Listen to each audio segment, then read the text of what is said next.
We're doing it. We're doing it live. We're doing it live. Here to answer your questions, provide some value, spread some belief. Let me put something in here.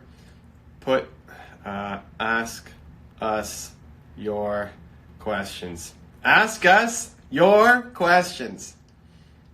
Put an exclamation mark. What day is today? Wednesday? Happy Wednesday. Hold on. Let's pin this comment. All right. We got a new co-host today. The one and only Mr. Jeremy Stickney. Your value here, guys. I'm pumped. We're going to bring him in. Give us your questions. Pop it down below. I'm setting up my game. If you want to follow me on Twitch. Hello.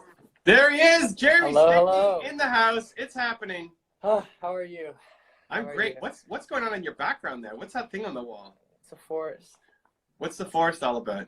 It's magical. It's like walking down a mysterious path. Follow your own path. Is that why you have it there? Yeah, it doesn't actually mean that. I just made my own interpretation. Oh. Yeah. But did you like see that at a store and say I need to buy that or? Yep. Wow. At HomeSense. At HomeSense. HomeSense. Is that supposed to go on? It's like a mat, right? It's like a. No, it's wall art. It's wall art. Yeah. All right. Yeah. You gotta spice up the white walls. Come on.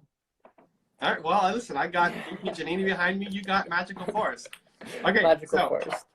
Here's what's happening, guys. I'm gonna play 3 games of League of Legends. We are gonna do 3 back-to-back IG lives. Put your questions down below. Jeremy's gonna keep track of the chat because I'm watching my screen. Mm-hmm. He's gonna pick the questions. If he doesn't pick your question, he doesn't like you as a human being. Right. Okay. I'll try and get to them all. He's gonna answer the question first. I'm gonna answer it second, and then we're gonna move on to the next question. So you guys have questions? Pop it down below, and let's kick this off. Who's up first? What do we got? Hey guys. Just people saying hi. Guys, get your questions. This is your chance. It's gonna blow up. This is your chance to ask questions before everybody gets in. They love you. How do I get rich and successful? All right, Jeremy. Blunt and straight to it. You know what you do? What is it? Hadaman? You know how you do it? You find a mentor who keeps you on track when you try and veer off. There you go. Little inside joke there. Yeah. That's how you do it. Yeah. What's your take? I think you got to figure out how you can bring the most value quickly, which is also something that we, Jeremy and I talked earlier about kind of offline on Monday, in that, a year ago, Jeremy was in a totally different spot. And now he's learned a skill that is super valuable, super helpful. And he's working with some pretty big name people who otherwise probably wouldn't be talking to him. But he's got this skill set now in doing the YouTube work that he's doing and helping people blow up their YouTube channel, that he's getting into rooms that normally he wouldn't be in. And he's bringing value, and he's making money that normally he wouldn't be making. So what is it that you can bring massive value to the people who you look up to, the people you respect, so you can get that mentor? But also, it's not just a mentoring relationship where it's one way. You're bringing value to them. You're helping them with a skill set that you have. So what is that skill set that you can develop that's going to bring value and make you money? Nice. True that. All right, next one. 3 necessary skills to become successful in YouTube. What was the question? 3 necessary skills to become successful in YouTube. Got it. Wow, you're talking to the right guy right here. Jeremy Stickney in the house. Okay, what do you got? Speaking. You gotta really, whatever direction it is, you gotta learn to proper speaking skills. Whether that's going to Toastmasters or whatever, just diving into the art of speaking. So you're not just like everyone else. That would be skill number 1. You gotta have a personality. Number 2, define what makes you different than everyone else. You can't try and pretend to be someone else on YouTube, or else no one's gonna want to follow you. If you don't have your own unique style, your personality, and then really the skill set is learning about YouTube, mastering that. So having the speaking, having your personality, your branding, but then knowing how to execute on the things that do allow people to beat you, even though you know you're a better speaker. So that's thumbnails and working on art and stuff like that within that category, I guess. I like it. I would say, one, you have to get started. Man, there's so many people who talk about starting YouTube and then they just don't start. Make your video, post it. Where are you? I mean, this is for anything, not just YouTube. Sitting on a great idea isn't enough. You have to go off and execute. So go and make your first video. 2, consistency, especially YouTube. YouTube is a hard game to win. Of all the social media places, it's the best long-term place to be, but it's the hardest place to win. Because your content can live forever. So you're competing not just against everybody else, you're competing against everybody else's back catalog of videos as well. So it takes time to get established, and most people quit too soon.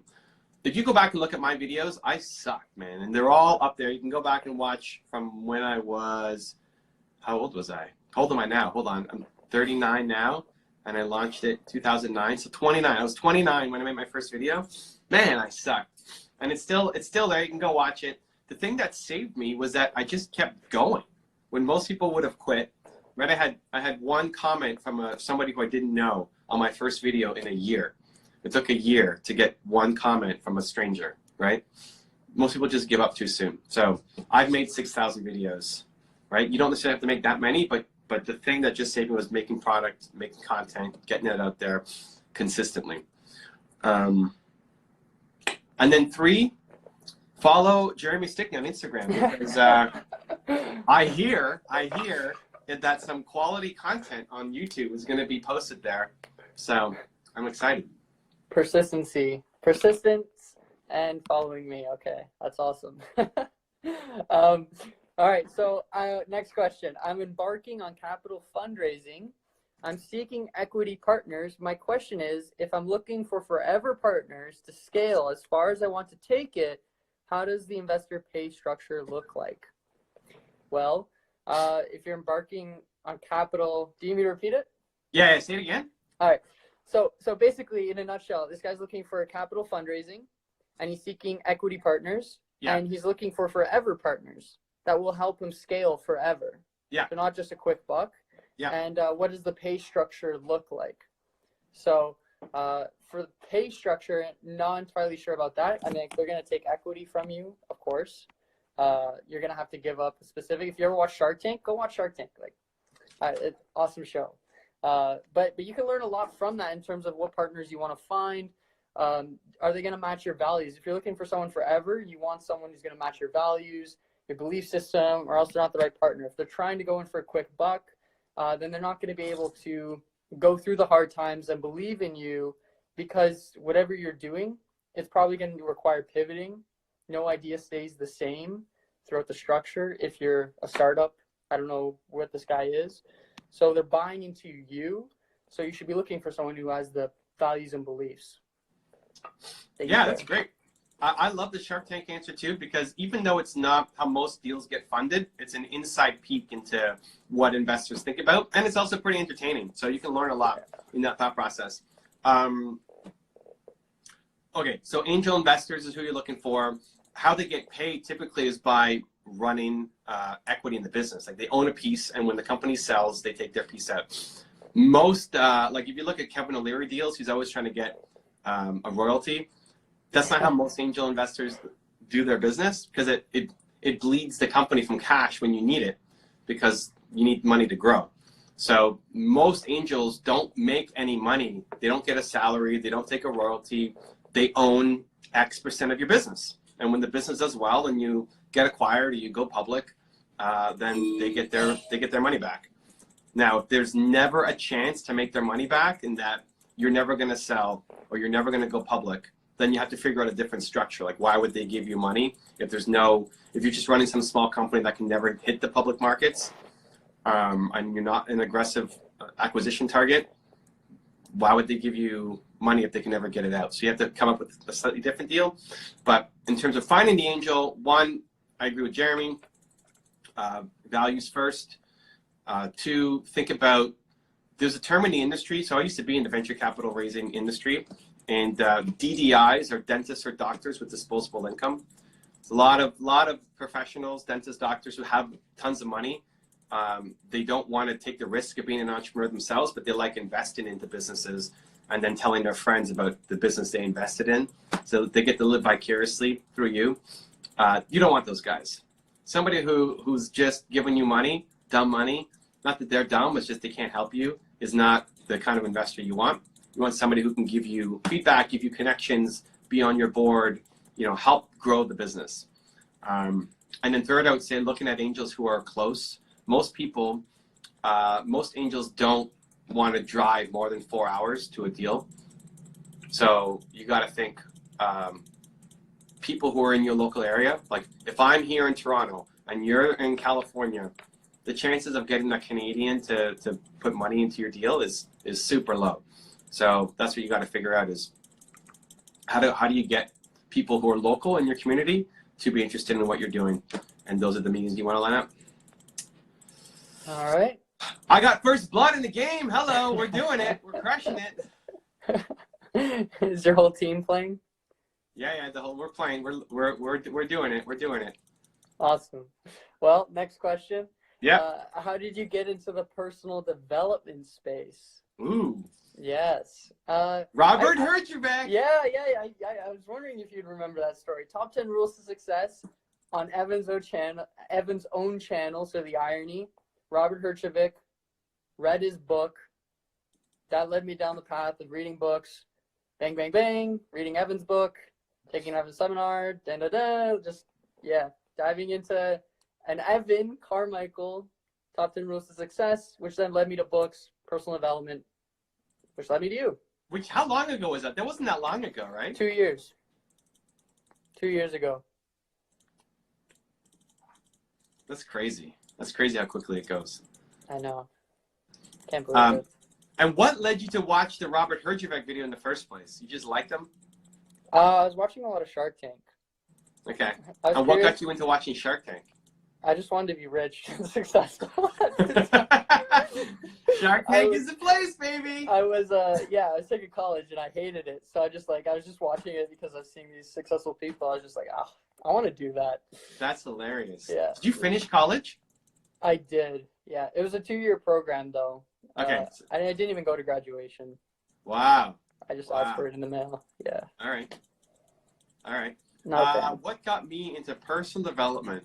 I think it was probably my mom who was she got the Tony Robbins book and CDs like back in the day when audio programs came on CDs, and she would listen to them, and every now and then I would hear something, and it was she never forced it on us. It was kind of on, and so I heard Tony Robbins and got more curious about it. I think Unlimited Power was the first nonfiction book that I read. Unleash the Power Within? Unleash the Power Within, yeah. Yeah. No. Unleash the Power Within is a conference. No, it's a book. No, it's not. Is it? Unlimited Power. No, yeah, you were right. Yeah, baby.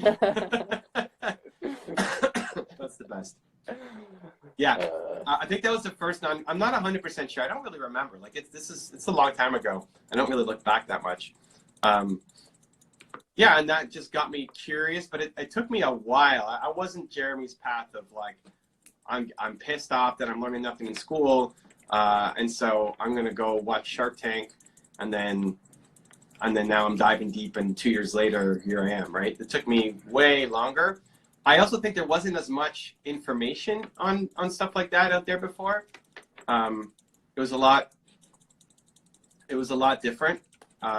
If you talk about personal development, I mean, even now you might get some weird looks from friends and stuff, but there's so many people making videos and writing books, making content. Back when I was a youngster, it was not so much. So it took me a long time to get into it. When I struggled with my business, in terms of modeling success, like Bill Gates was the first guy that I modeled, and that came because of desperation of just struggling so much in my company. But yeah, it was a much slower path for me. Do you think the school? For a question for you, do you think the school system is ever going to add personal development course into like high school or anything? I don't know. I don't really think that way, right? Like, where is it going? I don't know. Like, the school system is definitely in trouble, but not for a while. Yeah. University, yes, because that becomes an age. Like, if you look at you didn't like your school, you're not learning anything, you're frustrated, you don't want to be there. You're at an age where you can actually say Make that, decisions, yeah. right? So it's going to be your kids who like, you'll say school is stupid, but I don't know that we're at the point where like high school is stupid or elementary school is stupid, to the point where you're not going to send your kids. Like, would you send your kids to high school or not? And if you're not going to send them to high school, then what are you going to do? Are you going to now commit to homeschooling them? And right? Like, school is also just free babysitting, right? Mm-hmm. True. So I think we're a long ways away from that. I think university is definitely in trouble. Oh, I'm going to die. University, yeah, I died. Very sad. University is definitely in trouble. But high school, that's going to be a long way away. And until they're forced to, there's no reason. Like, why would they add personal development if they don't have to? Like, how many of the teachers and the principals at the schools are into personal development? Yeah. Well, more and more. Sure, of course. There's always some stars. Yeah. But it's not the norm. Yeah, true. And so until it becomes the norm, or until you have some really negative situation happen where you're forced to change, people aren't going to change. So I don't know. I think you're so far away from having personal development happen in the school system. I could see alternative schools popping up. I could see the Belief School. The Belief School. Yeah, Belief School. Alternative schools, alternative universities are already happening. But alternative high schools I could see popping up. Yeah. But not mainstream. Like, we still don't have enough. How many alternative high schools can you think of? Like, I'm sure there's a couple, but it's going to take a long time. Not many. Yeah. It's going to be even in your group, even for your age, it's becoming more normal to not go to college, but it's still the norm. Yeah, it is. For someone who can do it, for someone who's smart, for someone who has abilities, who can afford it, right? Not the people who like never gone to college and it's never in their family. But if you can afford it and you're smart enough to get it in, most people are still going to go. So those people are still going to tell their kids to go to school. Yeah. So I think yes, but you're just so far away. We'll see. All right. So, question. My question is that I used to make decisions about restarting my business journey. Okay. But I'm stuck daily routines and job, and I feel tired. Please help. So if I'm reading this right, you were thinking about starting a business and going on a journey, but you're stuck in the daily routines of it and a job, and you just feel tired. I guess if I'm reading that right. Okay. Yeah, I don't know. It depends on your priorities. Like, so can you quit your job? You have to ask that question first. If you can't quit your job and you can't provide for you, or if you have a family, then you have to stay, right? I don't believe, like, I hear stories of people talking about, I walked out the door and I just went all for it.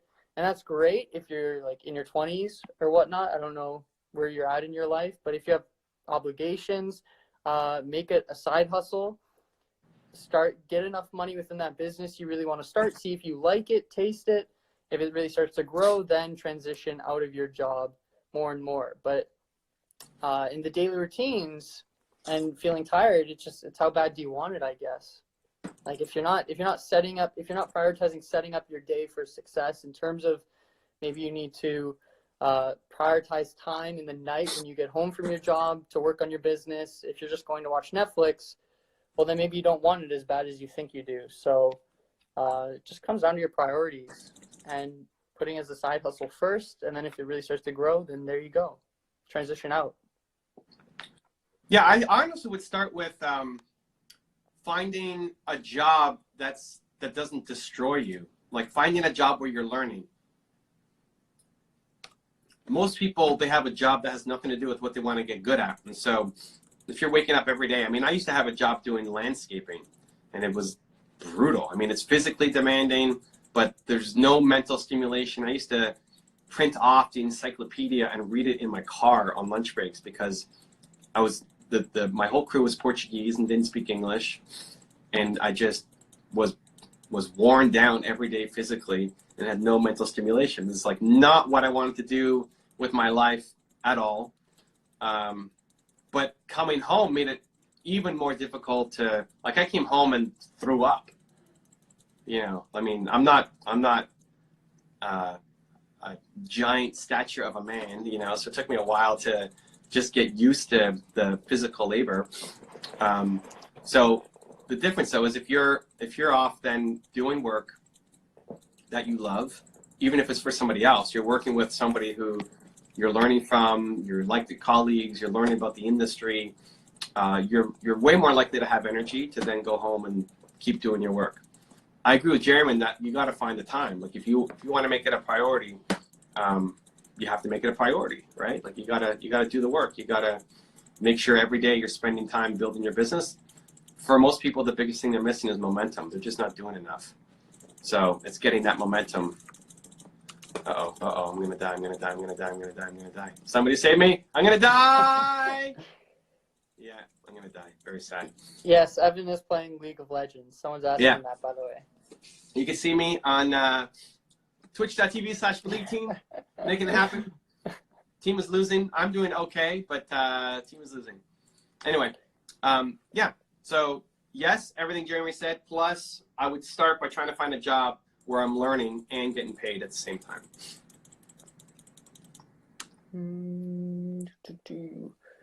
What are you eating, Evan? Are you eating seaweed? Yeah. I got seaweed snacks here. Seaweed. And I got water with apple cider vinegar that used to be tea in here. Apple cider vinegar. How much do you put in it? Hard to tell. I just kind of dump some in. I would probably say like 3 to 4 tablespoons, maybe. Oh man, that's harsh. What do you mean? That's brutal. Why? I put a tablespoon in my tea the other day, and it was just, it just ruined the whole thing. Really? Yeah. I like it. I legit like it. I don't know. I like vinegar though in general, so it's not hard for me. It's hard for Nina. She doesn't like it, but it's super easy to eat, to drink, all of it. I love it. What's the one thing? While we're waiting to get some questions in, I'll ask some that I'm curious about. Are there no questions, guys? You guys don't have questions? What's happening here? No, they're just. All right. They're just giving you praise. All right. Okay. Someone asked you to speak Persian, but speak Persian? Yeah. Wow, I don't know any Persian. I'm sorry. Yeah, same here. But okay, so my question would be, out of all the stuff you do, the keto, the exercising, the daily exercises routine on YouTube, Seaweed, like what's the one thing you've taken into your life in terms of eating or a habit that's really building momentum faster in your life? Like one thing you just like thought was so subtle, and then you're like, oh, okay, wow, really did something. Wow. I have no idea. Like health-wise, right? Yeah. Just a little like health thing that you didn't think would be big, and then all of a sudden, bang, just took off. A health thing that I didn't think would be a good thing or a big deal, but then was.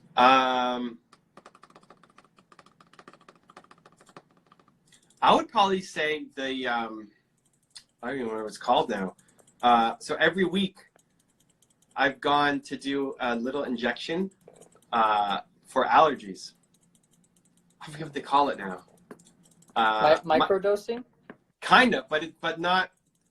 But there's a microdosing is like for drugs, but it's that version of it. Mike Lamott introduced me to it. Mike Lamott from Thought Leadership Academy, and it's working. So I'm almost done. I've got a couple more sessions left, and they basically see how much, like what you're allergic to, and they see how much. We got him. Good. They see what you're allergic to, and then like what dose they're going to give you.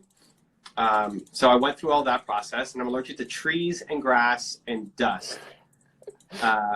And dust you can't do anything about, but trees and grass, I'm getting my, whatever, my shot.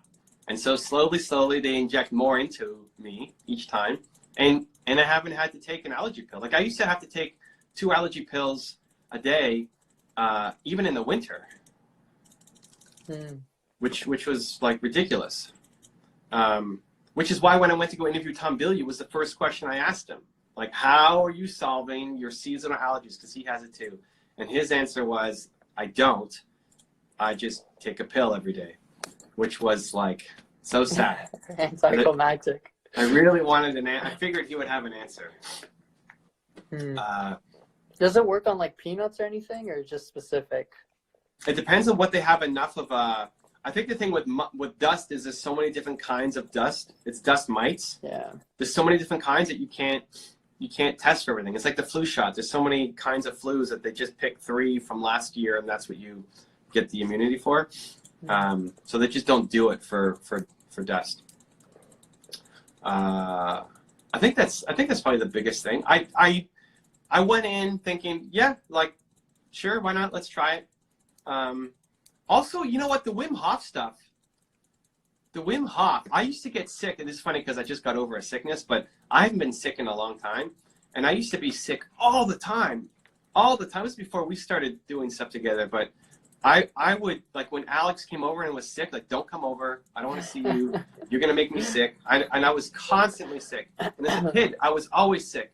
I had a terrible immune system. I was always, skipping school because I was sick. Like, so much sickness.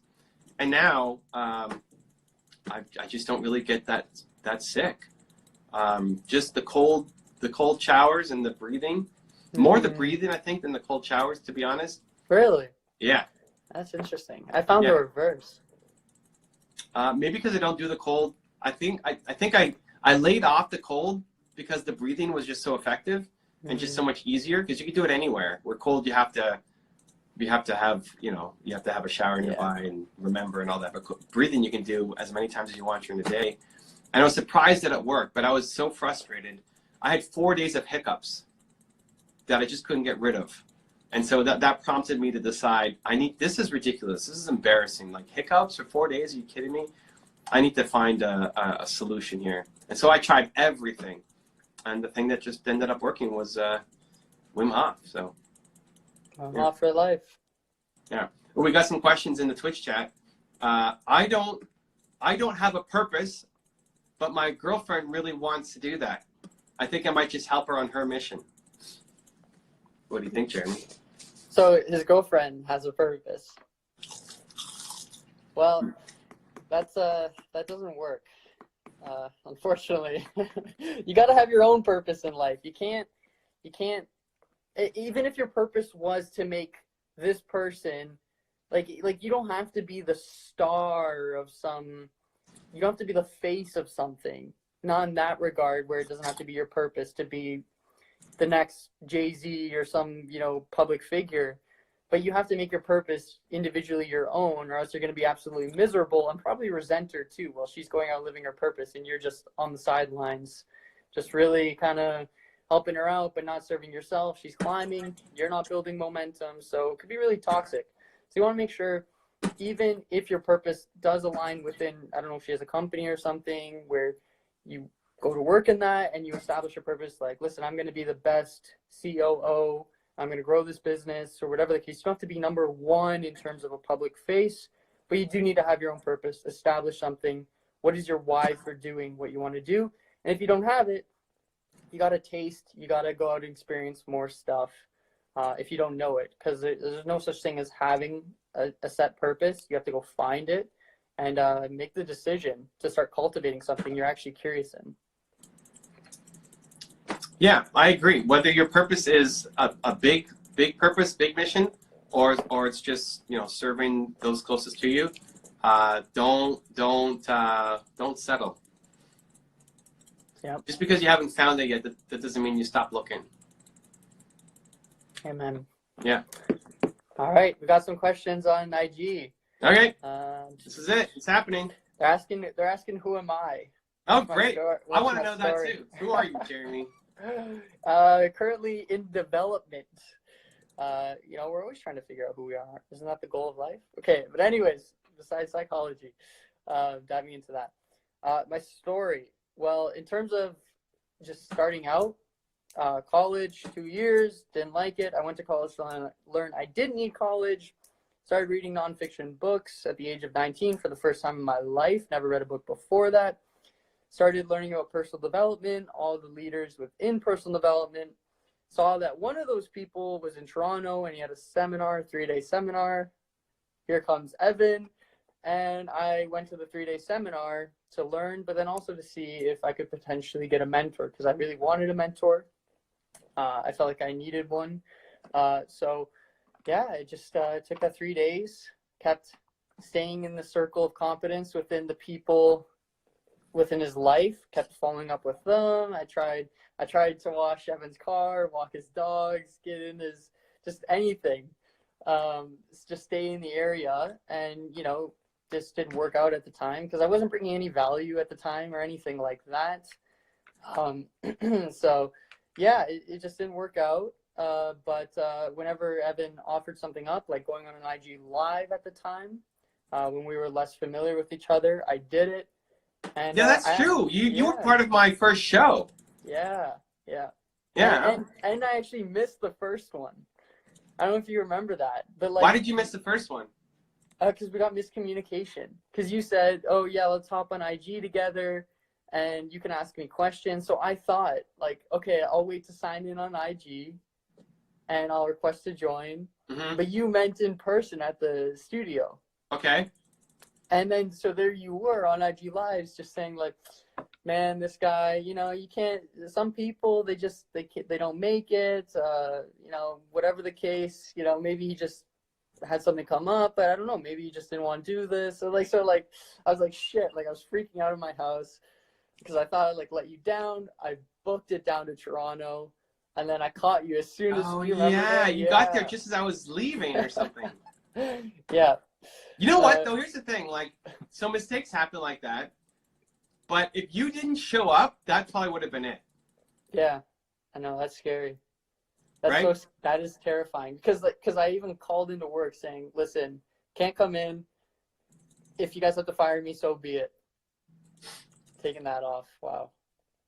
Yeah, I mean, mistakes happen, and that's part of life, that's part of business. Mistakes are going to happen. How you recover from the mistake becomes the whole thing. So Jeremy messed up. He got the time wrong or whatever, but then hustled from Richmond Hill. Well, people may not know where that is, but how long was your ride in? It was a 50-minute drive. Just 50 traffic. minutes. Yeah, traffic was crazy then. 50-minute drive to get it. He saw me going live. I went live for, I guess, an hour. He gets there just as I'm finishing, even though he knows that he's not going to come live, like I'm done. Mm-hmm. And the fact that he showed up and drove 50 minutes to then just go home for another 50 minutes. Right? It's like, okay, there's something to this guy, right? Yeah, if you didn't do that, that probably would have been it. But then also Crazy. the Tom Bilyeu though. You what? Taking your advice on flying out to interview Tom Bilyeu. Yeah. Well, I've never asked you. Was that the thing that made you decide? Okay, so for the audience, Jeremy, he did the IG live again with me a second time. He came in, he asked me some advice on was it growing his interview channel or something at the time, and I said just go find a way to help people and do an interview with him. And so he did I tell you go fly to see Tom Bilyeu? You said Tom. I told you I wanted to interview Tom Bilyeu, and you said, well, why don't you just fly out there and interview him? Yeah, well, because Tom was also promoting his comic book at the time. Yeah. And so I said, just go fly. Like, he's going to be there. Go fly and say hi and offer to help. And that's what he did. And then he got the interview. And there's Jeremy, and Tom, like, goes on IG and says, look at this guy who came from Toronto and flew here to help out. And so he got his interview. That's what you're asking. Is that what got me? Is that what got me? Yeah, is that what like really put me on your radar? Or? I think it was probably part of it. Like that. I honestly, I don't know. Like I'm driving through this. This is how it happened. I'm driving through the desert, and I'm like, I'm gonna start a YouTube business with Jeremy.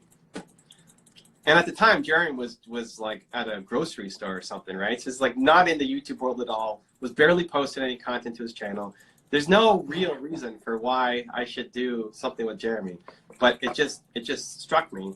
The history leading up to it was Jeremy, made that mistake, but then came back the next, an hour later and made it up. He did the Tom Bilyeu thing. He followed the advice, and then what? Most people wouldn't do that. They go, "Oh, that's a cool idea," and then they don't follow through. And Jeremy had asked me like, "Hey, can I do anything for you? Wash your car and take your dog out for a walk." I'm like, I don't need any of that stuff, but if you find something you can help with, let me know. So I think all of that mix, like overall, it's here's a guy who's willing to work, right? Who's willing to put in the work, who follows through.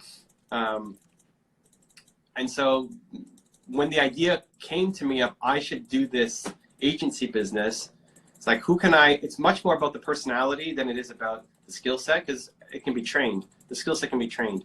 It's like, let's give Jeremy a shot. Which then for like, in those small moments where you weren't following through, it's like, who is this guy? Like, Jeremy's the guy who like does anything and follows through. Like, what is he doing right now? Right? Like the things I never thought we'd have to have a conversation about. Anyway, everything's back on track. Back on track. Back on track. All right. Next question. Do you think never giving up has a real power, even after working on your goals for years without results? No. Sometimes, I know I can't believe I'm going to say this, but sometimes you do have to give up after a while. It's not working. Personally, I think that. But here's the subtle thing where the only reason, so yes, if you want to go in the NBA and you're not 6 foot plus or whatever, and you have the skills, yeah, you're probably not going to get there. But if you're trying to set a realistic goal and you're trying to power through, you have to ask yourself, okay, do you love it? And are you actually looking at the skills required to do it? Are you doing it strategically? Because if it's not working time and time after again, it's either probably because maybe, you have an unrealistic vision of trying to be an NBA player when you're 40 years old, which probably isn't the case, or you're trying to do this, but you don't actually want to do it for the sake of doing it. Maybe you just want a ton of money. And so you're not willing to dive deep into what actually makes this successful. How do you learn from the most successful people in the area that have already done it? Like, are you really being strategic in figuring out how to succeed, or are you just time and time again making the same mistakes because you don't love it? Yeah, I would say usually it doesn't work out because of that. And if something doesn't really work out and you're miserable, then maybe shifting to something that maybe you do actually really love, that you have a shot at making happen, would probably be the better strategy, in my opinion. How about you, Evan? I think one, if you still love it, you have to find a way to keep going. I think, though, on the flip side, a lot of people quit on something too soon, but they also stay in some things too late. Some people are so afraid to give up on something that they stay in a business for too long. They stay in a relationship for too long. As long as you love it, you have to find a way to keep going. If you love it, you have to keep going. It may not be the ultimate thing, but you can be in the world of. Like, you may not become the NBA all-star, but you could be in the world of. You can start a podcast. You can be an agent. You can be a coach. Like, there's always world of that you can participate in and be a part of. I'm gonna die. So shifting and maneuvering. Yeah. As long as you love it, right? Like, to your point about loving it, you have to love it. If you don't love it, then you should quit ASAP, right? If the love is gone, you got to move on as soon as possible. A lot of people stay in a relationship for too long and in a business far too long. to Jeremy's point, you have to put in the work. Like, are you doing the work? Is it just something that you love thinking about, or are you actually executing? Right? Like, you want to build a YouTube channel. Awesome. Are you making content every day? Do you have 300 videos on your channel and none of them did anything? That's when you start to think, okay, like maybe I'm approaching this wrong. But most people aren't that. Most people, they haven't put in enough work. It's just they're thinking about it a lot, but they're not doing that much about it, right? I want to be a YouTuber. Great. They've been thinking about videos for 5 years and have done 3 over those 5 years. It's like you're just not putting in enough work. But the danger of quitting on something that you love is you're going to regret it. You're going to look back and say, I wish I just gave it a little bit more effort, a little bit more energy. I wish I had the courage to try it a little bit harder. So the acid test for me is as long as you love it, you have to keep going. But the second you stop loving it, you got to move on ASAP. Yeah. All right. Next question. Here's a straight to the point. Okay. How can I lose weight? Something that Jeremy has not had to encounter. No, and I never intend to. Okay. Yeah. Whatever. Wait, how old are you, Jeremy, again? 22. Okay. I'm establishing it young. If I keep consistent, all good. You know, no dad bod, no beer belly. Nah, I don't know. You consistently eating how you eat right now will not lead to the same results when you're 42. True. Yeah, I'll just more running required. No, but how can you lose weight? There's a magic pill that I have that you can. I'm just kidding. No, you can't ask how can I lose weight because everyone knows how you could lose weight. You gotta ask why you want to lose weight. Do you have a deep focused why for why you want to lose weight? Because you could look up any article or read any book on how to lose weight. There's so much information out there, but if you don't have the why, the reasoning behind why you want to lose the weight, you're never gonna lose it. So you know the tactics, you know the strategies. You got to eat a certain way, you got to exercise, you got to prioritize sleep. You know all the strategies. But you have to focus on why do you want to lose weight. Is it so you can play with your grandparents or your children? Sorry, your grandparents. Play with your grandparents. That's a person. No, if you're a grandparent, play with your grandkids. We won! Hey! Nice. All right. Play with your grandkids. You want to be able to bend down and actually pick them up. Maybe that's your why. Whatever it is, you got to find your why. So, yeah. Yeah, I like it. And I would just add, like, expect things to change in that. You're going to have to take it more seriously, right? Like, your metabolism does slow down. Things start to get a little worse. You have to figure out. Look at Mark Drager in the house. Jeremy, great answer. Focus on the why. Yeah. Well, Mark lost, like, 85 pounds or something crazy. Not quite, but a lot. I saw a picture on Mark's IG before because I only saw him after. I was like stunned. Yeah, he lost crazy. a lot of weight. Yeah, I'm down 20 pounds since I got, like, when I broke my neck and I couldn't do anything. I put on some weight, but I've lost 20 pounds since then. Is Mark doing keto, the same style, or yeah? Mark's on keto. Mark's on. I don't know if he's actually OMAD. Mark, he can tell us if he's OMAD, like 1 meal a day. But definitely keto. And yeah, he's been seeing some great results. So yes, lots of strategies out there, but you got to focus on the why.